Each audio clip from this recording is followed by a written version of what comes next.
आज का हमारा वीडियो रिलेटेड है मैक्रो इकोनॉमिक्स से। आज हम बात करने वाले हैं कि मैक्रो इकोनॉमिक्स क्या है, यानी मैक्रो इकोनॉमिक्स की डेफिनेशन क्या है, उसका मतलब यानी मीनिंग क्या है, और मैक्रो इकोनॉमिक्स के में हम बेसिक लेवल पे क्या क्या स्टडी करते हैं, किन किन बातों को हम पढ़ते हैं मैक्रो इकोनॉमिक्स में। तो चलिए स्टार्ट करते हैं आज का क्लास। आज मैक्रो इकोनॉमिक्स को डिफ़ाइन करने से पहले हम कुछ बेसिक बातों को ध्यान में रखते हैं, कुछ बेसिक बातों को जान लेते हैं।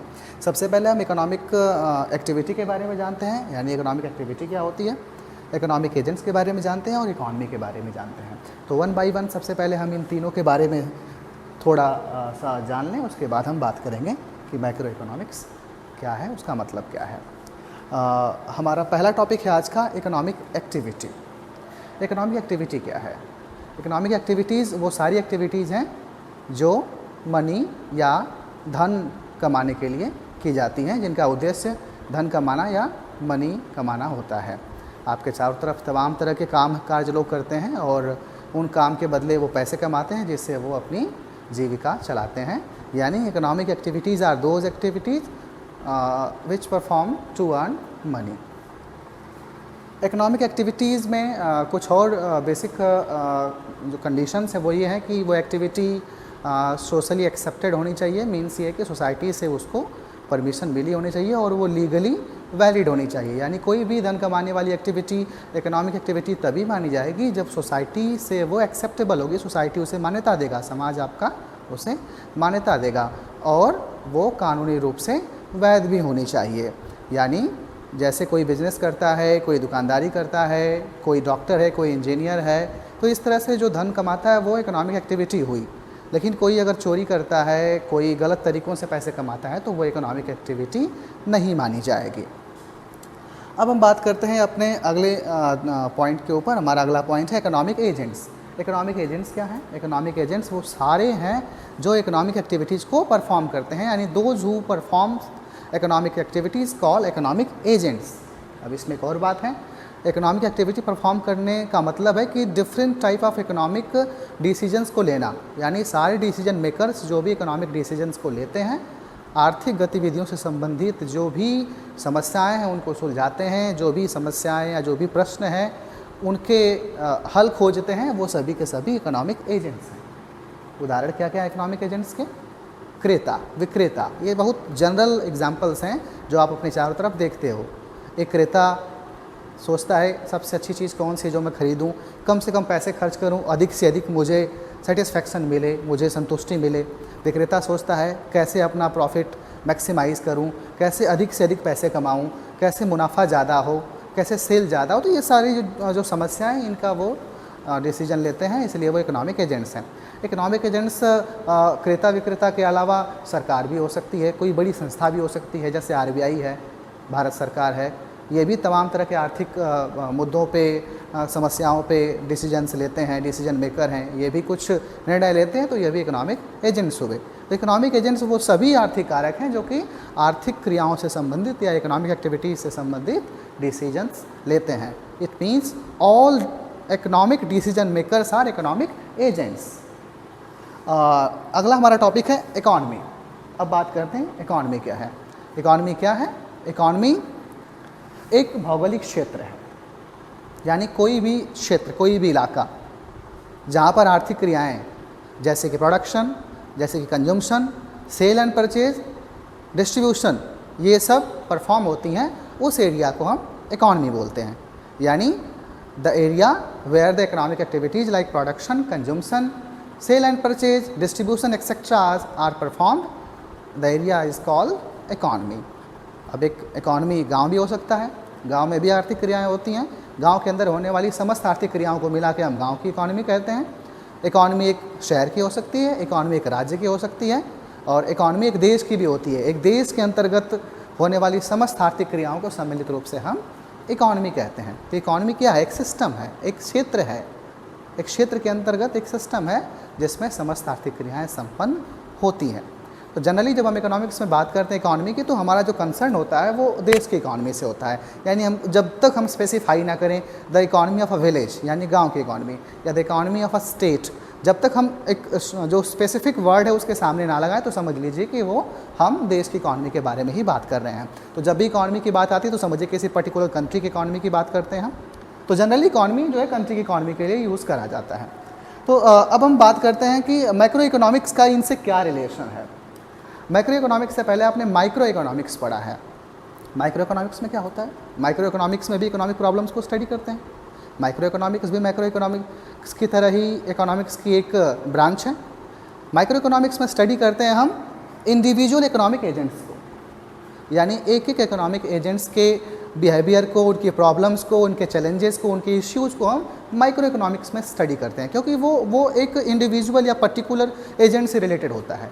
बट मैक्रो इकोनॉमिक्स में क्या करते हैं? मैक्रो इकोनॉमिक्स में इकॉनमी की चैलेंजेस को हम स्टडी करते हैं। इकॉनमी में जो चैलेंजेस हैं, जो इकॉनमी को एज अ होल अफेक्ट करने वाले हैं, उसको प्रभावित करने वाले हैं, उन सारी समस्याओं को, उन सारे प्रश्नों को, उन सारे इश्यूज़ को हम मैक्रो इकोनॉमिक्स में स्टडी करते हैं। यानी मैक्रो इकोनॉमिक्स उन क्वेश्चंस को, उन इकोनॉमिक प्रॉब्लम्स को स्टडी करता है जो इकॉनमी को एज अ होल इम्पैक्ट या इन्फ्लुएंस करते हैं, या इकॉनमी पे उनका प्रभाव पड़ता है, ना कि एक इकोनॉमिक एजेंट पर। जैसे for example monetary policy. Monetary policy मतलब ब्याज, इंटरेस्ट, या बैंक कितना ब्याज लेगा कर्ज पर, ये सब किसी एक इंडिविजुअल एजेंट को प्रभावित नहीं करेंगे, पूरी अर्थव्यवस्था को प्रभावित करेंगे। बैंक अगर कर्जा महंगा कर देंगे तो लोग निवेश कम करेंगे, क्योंकि निवेश से होने वाला मुनाफा कम हो जाएगा। तो आरबीआई का ब्याज बढ़ाने का जो निर्णय है वो समस्त अर्थव्यवस्था को एक मुश्त प्रभावित करता है। तो ये एक तरह का माइक्रो इकोनॉमिक टॉपिक हुआ, ना कि वो माइक्रो इकोनॉमिक टॉपिक है। अब सरकार बजट में टैक्स स्लैब बढ़ा दे, यानी कि टैक्सेशन की स्लैब ऊपर कर दे थोड़ी सी, यानी कि अगर वो 5 लाख रुपए तक टैक्स ले रही है, फिर वो बढ़ा के 10 लाख रुपए तक कर दे, तो ये इकॉनमी, पूरी इकॉनमी को इसका प्रभाव पड़ेगा, पूरी इकॉनमी पर इसका इम्पैक्ट पड़ेगा। तो ये एक तरह का मैक्रो इकोनॉमिक डिसीजन है। तो इस तरह के जो समस्याएं हैं, इस तरह की जो प्रॉब्लम्स इकोनॉमिक प्रॉब्लम्स हैं, जो कि पूरी इकॉनमी को एज अ होल इम्पैक्ट करती हैं, एज अ होल प्रभावित करती हैं, तो वो सारे पॉइंट्स, वो सारे क्वेश्चन, वो सारे इश्यूज़, वो सारे टॉपिक्स जिस ब्रांच में, इकोनॉमिक्स की ब्रांच में स्टडी होते हैं, वो ब्रांच है मैक्रो इकोनॉमिक्स। आइए अब आगे बात करते हैं। मैक्रो इकोनॉमिक्स में हम बेसिकली किन किन टॉपिक्स के बारे में बात करते हैं, कौन कौन से टॉपिक बेसिक लेवल पर, एक बेसिक स्टैंडर्ड पर हम किन किन टॉपिक्स को स्टडी करते हैं। सबसे पहले हम मैक्रो इकोनॉमिक्स में स्टडी करते हैं नेशनल इनकम को, यानी हमारा नेशनल इनकम, नेशनल प्रोडक्शन कितना है, इसको स्टडी करना सबसे बेसिक चैलेंज है, बेसिक इशू है, बेसिक प्रॉब्लम है मैक्रो इकोनॉमिक्स का। तो मैक्रो इकोनॉमिक्स में सबसे पहले हम नेशनल इनकम को एस्टिमेट करते हैं। नेशनल इनकम क्या है, इसके बारे में अब आगे डिटेल में आपको बताएंगे। उसके बाद हमारा जो दूसरा जो टॉपिक है जो मैक्रो इकोनॉमिक्स में स्टडी होता है, वो है थियोरी ऑफ एम्प्लॉयमेंट। यानी एम्प्लॉयमेंट का मतलब देश में रोजगार की स्थिति क्या है, रोजगार मिल रहा है, रोजगार कम है, रोजगार ज़्यादा है, रोजगार उपलब्ध नहीं है, कितने लोग रोजगार में लगे हैं, कितने लोग बेरोजगार हैं, रोजगार कितने प्रतिशत है, बेरोजगारी कितने प्रतिशत है, किस तरह के लोग बेरोजगार हैं, रोजगार कैसे बढ़ाया जा सकता है, क्या रोजगार बढ़ाने की संभावना है। इन सभी समस्याओं का जो अध्ययन है वो थियोरी ऑफ एम्प्लॉयमेंट में होता है। तो तमाम तरह की थियरीज हैं, जिसमें सबसे जो फेमस है वो कीन्स की थियरी है। तो इन सब पे बात हम करेंगे, आगे बात करते रहेंगे इन पे डिटेल में। उसके बाद हमारा अगला पॉइंट है theory of money. Theory of money भी हम मैक्रो इकोनॉमिक्स में पढ़ते हैं बेसिक लेवल पर। थियरी ऑफ मनी का मतलब है मुद्रा से संबंधित सभी निर्णय, यानी कि ब्याज की दरें बैंक कैसे लेंगे, ब्याज की दरें क्या होंगी, उसके बाद निवेश कैसे होगा, कौन कौन से लोग निवेश कर पाएंगे, निवेश का रेट ऑफ इंटरेस्ट क्या होगा। तो ये सब जो डिसीजंस होते हैं ये थियरी ऑफ मनी में आते हैं। सरकार को नोट प्रिंट करने चाहिए, कितने प्रिंट करने चाहिए, नोट प्रिंट करने से पहले कितना उनके पास रिजर्व होना चाहिए सोने का, एक्सेट्रा। ये सब बातें जो होती हैं वो थियरी ऑफ मनी में आती हैं। थियरी ऑफ मनी में ये बात भी आती है कि किस तरह से सरकार जो है अपने मौद्रिक नीतियों से अर्थव्यवस्था को प्रभावित कर सकती है, किस तरह की मौद्रिक नीतियाँ बनाएं जिससे कि अर्थव्यवस्था में निवेश हो, रोजगार आए, अर्थव्यवस्था में एक संतुलन, स्टेबिलिटी हो या उतार चढ़ाव ना हो, उत्पादन और उसके उपभोग में एक संतुलन सा बना रहे। इन सब में इन सब का जो निर्णय है वो थियरी ऑफ मनी में लिया जाता है। तो थियरी ऑफ मनी के बाद जो हमारा अगला जो पॉइंट है जो कि मैक्रो इकोनॉमिक्स में स्टडी होता है वो है theory of general price level. General price level का मतलब हम यहाँ पे थोड़ा सा समझ लेते हैं। प्राइस लेवल का मतलब होता है कि जो कीमतें हैं वो बढ़ रही हैं या घट रही हैं, इनसे संबंधित होता है प्राइस लेवल। यानी कि किसी पर्टिकुलर अगर हम साल से कंपेयर करें तो इस साल क्या कीमतें ज़्यादा हैं या इस साल कीमतें कम हैं, तो ये जब इस तरह के डिसीजन हम लेते हैं तो ये डिसीजन कहलाता है प्राइस लेवल को एस्टिमेट करना। आने वाले टाइम में प्राइस लेवल बढ़ेगा, घटेगा, बढ़ रहा है या घट रहा है, करंटली पिछले कुछ एक सालों से क्या ट्रेंड है, क्या प्राइस लेवल कंटिन्यू बढ़ रहा है या कंटिन्यू घट रहा है, तो इन सब को स्टडी हम करते हैं theory of general price level में। जनरल प्राइस लेवल क्यों ज़रूरी होता है? अगर किसी अर्थव्यवस्था में, किसी इकॉनमी में प्राइसेस जो है कंटिन्यूसली बढ़ रही हैं तो इसका मतलब ये महंगाई बढ़ रही है। इसका मतलब है कि जो करेंसी है, जो मनी है, उसकी वैल्यू कम होती जा रही है। इसलिए इसको स्टडी करना बहुत ही ज़रूरी है। इससे क्या होता है? इससे होता है कि जब करेंसी की वैल्यू, मनी की वैल्यू घटती जाती है, चीज़ों के रेट बढ़ते जाते हैं, तो लोगों को महंगाई का सामना करना पड़ता है, लोगों की मुश्किलें बढ़ती जाती हैं। तो ये हमारा अगला टॉपिक है theory of general price level. उसके बाद जो हम नेक्स्ट टॉपिक स्टडी करते हैं रोल ऑफ गवर्नमेंट। ये बड़ा ही इंपॉर्टेंट टॉपिक आजकल हो गया है मैक्रो इकोनॉमिक्स का, क्योंकि जैसे जैसे गवर्नमेंट का इन्फ्लुएंस इकॉनमी के ऊपर बढ़ता जा रहा है, जैसे जैसे उसका कंट्रोल बढ़ता जा रहा है, इकॉनमी गवर्नमेंट सेंट्रल होती जा रही है, वैसे वैसे गवर्नमेंट को स्टडी करना इम्पॉर्टेंट होता जा रहा है मैक्रो इकोनॉमिक्स में। तो गवर्नमेंट का रोल क्या है, गवर्नमेंट क्यों ज़रूरी है इसको स्टडी करना?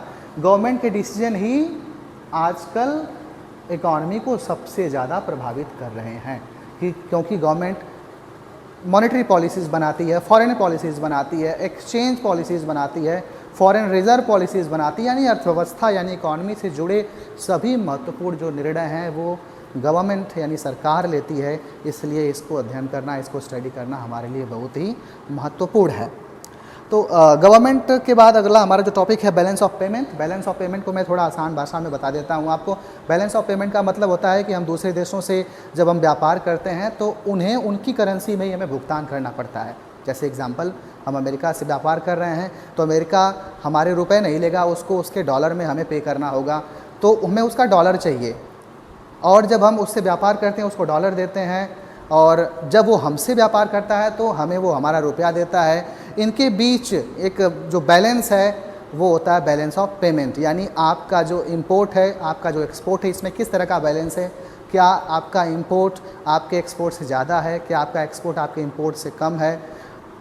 अगर आपका एक्सपोर्ट ज़्यादा है, इंपोर्ट कम है, तो आपके पास फॉरेन करेंसी ज़्यादा होगी, यानी आप प्लस में रहोगे, पॉजिटिव में रहोगे। अगर आपका इंपोर्ट ज़्यादा है, एक्सपोर्ट कम है, तो आपके पास फॉरेन करेंसी की कमी होगी, आपको फॉरेन से करेंसीज लेनी पड़ेगी, क्योंकि दूसरे लोगों को पेमेंट आपको ज़्यादा करना है, क्योंकि आप खरीद ज़्यादा रहे हो, बेच कम रहे हो। तो इन सारी समस्याओं को जो हम स्टडी करते हैं, जो फॉरेन एक्सचेंज से रिलेटेड हैं, जो कि foreign balance of payment, it means जो आपका व्यापार है उससे संबंधित है, विदेशी व्यापार से संबंधित हैं, इन सबको हम बैलेंस ऑफ पेमेंट में पढ़ते हैं, उनको स्टडी करते हैं। इसी से जुड़ा हुआ पॉइंट था एक्सचेंज रेट, जिसके बारे में मैंने पहले ही बता दिया। एक्सचेंज रेट का मतलब होता है फॉरेन करेंसीज़ का जो डोमेस्टिक करेंसीज़ है उनके साथ कैसे एक्सचेंज होता है, किस रेट पे होता है, वो रेट डिसाइड कैसे होता है, उससे जुड़ी पॉलिसीज़ क्या हैं। तो इन सब बातों को हम जो है एक्सचेंज रेट में पढ़ते हैं। तो ये बेसिक कॉन्सेप्ट हैं जो कि हम एक बेसिक 12th स्टैंडर्ड के लेवल पर हम इसे पढ़ेंगे। तो आज का हमारा टॉपिक इतना ही है। फिर से एक बार दोहराते हैं कि हमने आज क्या क्या पढ़ा। सबसे पहले हमने मैक्रो इकोनॉमिक्स को डिफ़ाइन करा, और डिफ़ाइन करने से पहले हमने 3 बातें पढ़ी: इकोनॉमिक एक्टिविटी, इकोनॉमिक एजेंट्स और economy. What is macro economics? क्या निकल कर आया? Macro economics is a branch of economics which studies the problems, challenges of economy as a whole. यानी इकॉनमी की समस्याओं को अध्ययन करने वाला जो इकोनॉमिक्स का ब्रांच है वो है मैक्रो इकोनॉमिक्स। उसके बाद हमने पढ़ा इकोनॉमिक एक्टिविटीज़ क्या हैं। Those activities which are perform to earn money और wealth is called economic activity. Production, consumption, sale and purchase, distribution, these are the economic activities.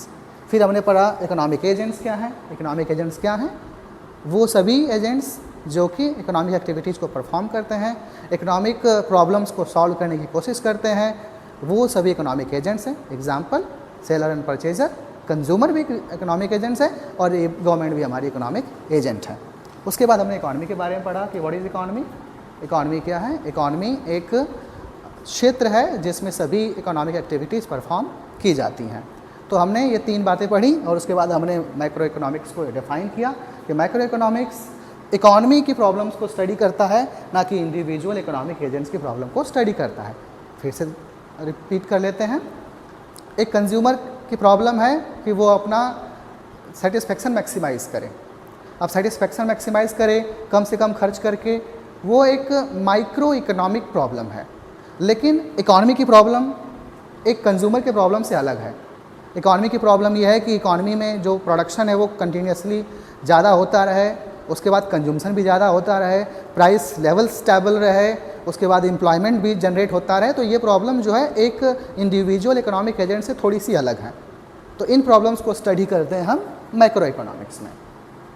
अब हम बात करते हैं कि मैक्रो इकोनॉमिक्स में एक बेसिक स्टैंडर्ड पे हम क्या क्या स्टडी करेंगे, क्या क्या पढ़ेंगे। वो है हमारा एस्टिमेशन ऑफ नेशनल इनकम, जो सबसे हमारा पहला इम्पॉर्टेंट टॉपिक है कि नेशनल इनकम को हम कैसे एस्टिमेट करें, यानी देश में जितना भी उत्पादन हो रहा है उसको हम कैसे जानें, उसका मूल्यांकन या उसका हम कैलकुलेशन या उसका एस्टिमेशन कैसे करें। उसके बाद थ्योरी ऑफ एम्प्लॉयमेंट, देश में रोज़गार की स्थिति क्या है, एम्प्लॉयमेंट बढ़ रहा है, एम्प्लॉयमेंट घट रहा है, अनएम्प्लॉयमेंट रेट कितना है, एम्प्लॉयमेंट जनरेट कैसे कर सकते हैं हम, इन सब बातों को हम थ्योरी ऑफ एम्प्लॉयमेंट में पढ़ते हैं। उसके बाद है हमारा थ्योरी ऑफ मनी।